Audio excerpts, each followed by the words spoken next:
Hello everyone, how are you doing? This is MD Tech here with another quick tutorial. In today's video, I'm going to show you guys how to reset your administrative password on your Windows 10 device. So we're going to go through a couple of different ways on how to resolve this. So the two primary ways that you're going to resolve it is going to depend on if you're using a local account or a Microsoft-based account. So if you do not have any email address linked to your computer, so you don't have to insert your Microsoft.com email every time you turn on your computer, this tutorial will cover you guys as well. And you guys actually have a more simple fix, but assuming the bulk of you guys are probably going to have a local account, and that's pretty much what I'm gearing most of this video towards, this tutorial will be for you guys as well. So we're going to jump right into it, and we're going to start, and this will pretty much be the same process for whatever account type you're using. And you want to go on to Microsoft's website and download the Windows 10 Media Creation utility, and you want to basically boot your computer off of the Windows 10 installation media. And I will have a link in the description to the utility, and basically you just have to have a bootable DVD or USB flash drive, and you want to boot your computer off of it. So if you guys are familiar with the BIOS settings, you're more than welcome to change the boot order to your DVD or USB flash drive to be your first boot option drive, and that will be your computer off of the disk or the USB flash drive respectively. And also, if you knew how to get into your boot menu options, you're welcome to do this as well. Now, depending on your computer's manufacturer, the key might be a little bit different, but generally it's either the escape or the F2 key when your computer is booting up. But again, it really depends on a case-by-case basis. So that's not really what this tutorial is about, but assuming that you have your Windows 10 installation media already ready to go, and we're ready to boot our computer off of our DVD, you are in the right place. So we're going to start by going to our CD-ROM drive, which is DVD. It might be a little bit different depending on your computer. And I'm going to select that, and then I'm going to select any key to boot off of my DVD here. And this will take a moment, so you just want to be patient.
And then once you're on the screen, you want to hold down the Shift and the F10 key on your keyboard at the same time.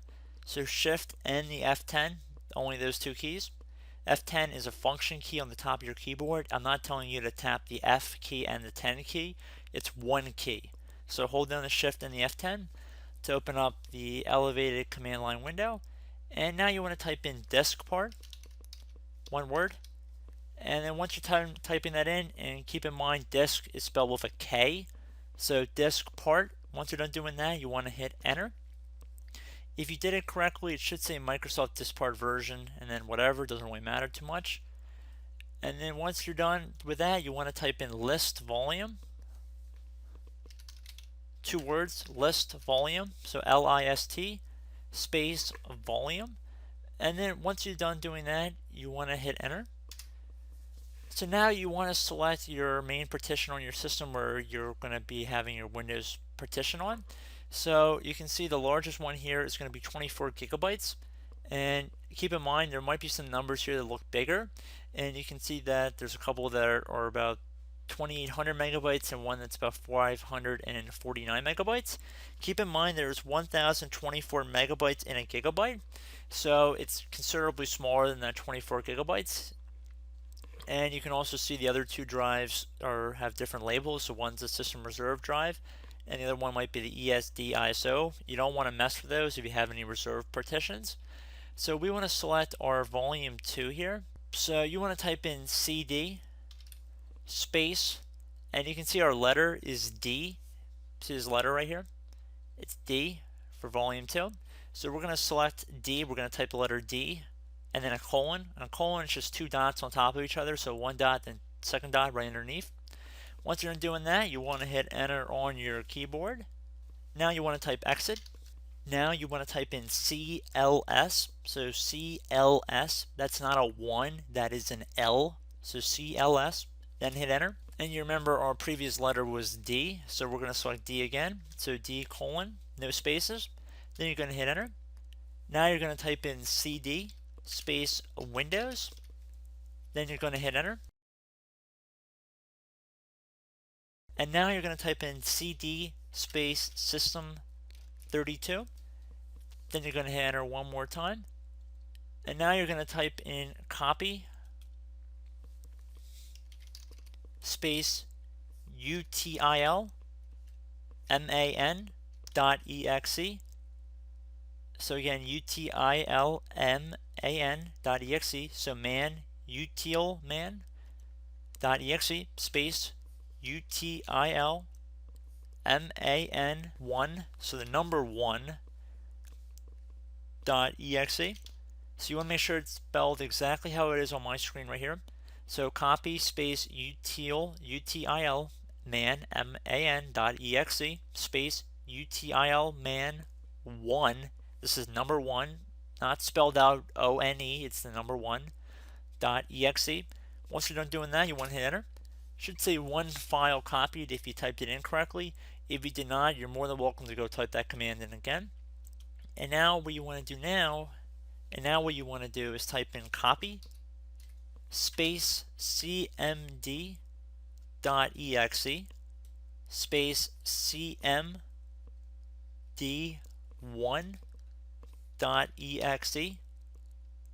So again, exactly how it appears on my screen here, and this time we have a space in between copy, cmd.exe, and cmd1.exe. And then it should say one file copied. So now you want to type in del space util man.exe. So again, utilman.exe. You want to have that del in front and a space in between those two. And then once you're done doing that, you want to hit enter on your keyboard. And basically this will delete the old utilman.exe. And now that you've done that, you want to type in rename space cmd.exe space util man.exe.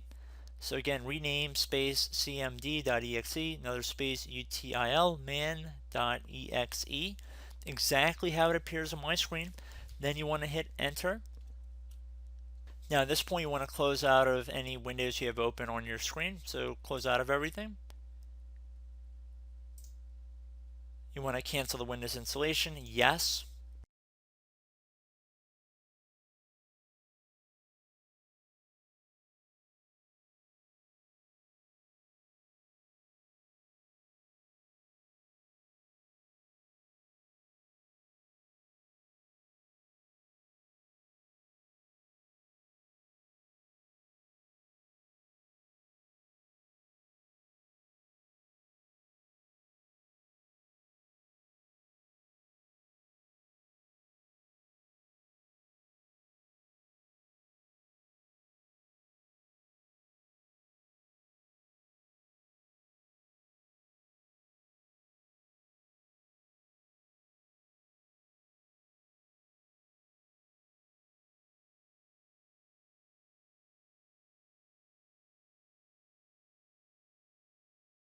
Now if you have a lock screen, you want to scroll up the screen just like you normally would, and then when you're on a screen that appears like this, you want to go down to the ease of access icon down here where it looks like a little clock. It should be the middle icon.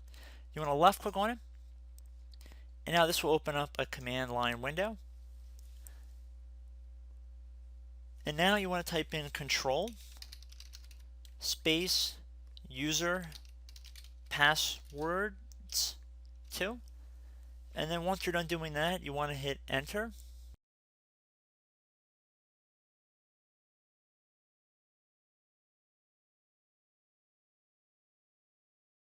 Now you want to left click on the username listed here, and then underneath password you want to left click on reset password, and there you go guys, simple as that. Enter in your new password and then confirm the new password, then click on OK, click on OK again,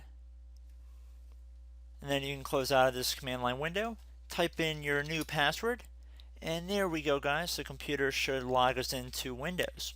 So I should note, if you are not using a local account and you're using a Microsoft account, instead of doing what we showed in this tutorial, a little bit of a modification, you want to type into the command line window when we're back in the troubleshooting view, you want to type in net user administrator active.